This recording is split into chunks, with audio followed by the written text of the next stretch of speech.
দোস্ত রং তামাশের এই দুনিয়া, তুম করে আমি হাত জোর করে বলি, তোমরা যারা মোটর সাইকেল চালাও, প্রিয় ভাই আমার, এই পাগলা ঘোড়া চালাইও না তোমরা। এরকম চালাও তো ঠিক আছে, তোমার প্রয়োজন, কিন্তু তুমি এমন করো কেন?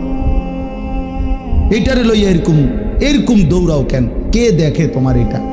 আর মানুষ বুঝি তুমি এত জোরে চালাইলা, হাত পাও ভাঙ্গা লাইলা, মানুষের তোমারে বলবে সাবাস বেটা, তুই বেটা বদর যুদ্ধের সৈনিক, বেটা শাহজালালের হাতিয়ার, তুই বেটা, তুই শাহজালালের সৈনিক, তুই যে সুন্দর মোটর সাইকেল চালাইছ, এই তো শাহজালালের সৈনিক।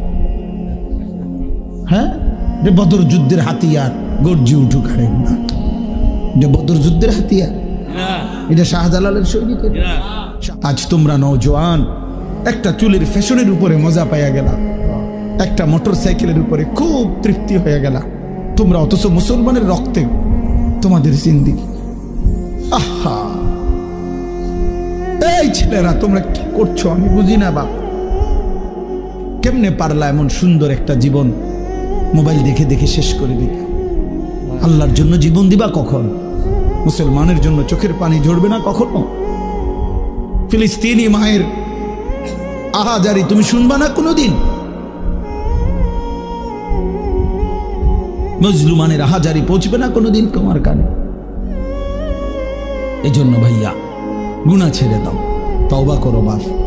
এই ঈদের দিন থেকে নিয়ে পর্যন্ত যারা গুনাহ এবং নাফরমানি আর অশ্লীলতার বেহায়াপনা, মোবাইলে হোক আর বাস্তবিকে হোক, যেমনেই হোক, আল্লাহর নাফরমানিতে কাটাইলা, দয়া করে দোস্ত নিজের উপরে রহম করো, মাফ চাও, তওবা করো।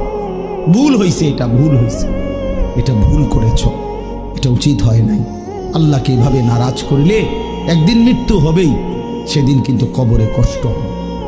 আর অব্যাহত গুনার কারণে বয়স্ক বাবা আপনাদেরকে বলি, খোদার কসম বাপ, যে সমাজে অশ্লীলতা বেহায়াপনা বেড়ে যায়, সেই সমাজে নিজেদের ঘরের কন্যা, নিজেদের ঘরের বোন, তাদের ইজ্জতের নিরাপত্তাও কমে যায়। যে সমাজে মদ বেড়ে যায়, নেশা বেড়ে যায়, জুয়া বেড়ে যায়, সেই সমাজের মেয়েদের চারিত্রিক পবিত্রতাও কমে যায়, কমে যায়। কোনো না কোনো ফান্দে, কোনো না কোনো অসতের খপ্পরে পড়ে যায়, কোনো না কোনো চরিত্রহীন লম্পট যুবকের খপ্পরে পড়ে যায়। একদিন চরিত্র আখলাক সব নষ্ট করে আখিরাতও বরবাদ হয়, দুনিয়াও বরবাদ হয়। এজন্য নিজেদের পরিবারের পবিত্রতার জন্য একজন আরেকজনের চেষ্টা করা উচিত। যার যেদূর সাধ্য আছে, এতটুকুর ভিতরে হলেও একজন আরেকজনকে, নিজের কন্যা, নিজের ছেলে, নিজের মেয়ে, অথবা যার যেটুকু সামর্থ্য আছে,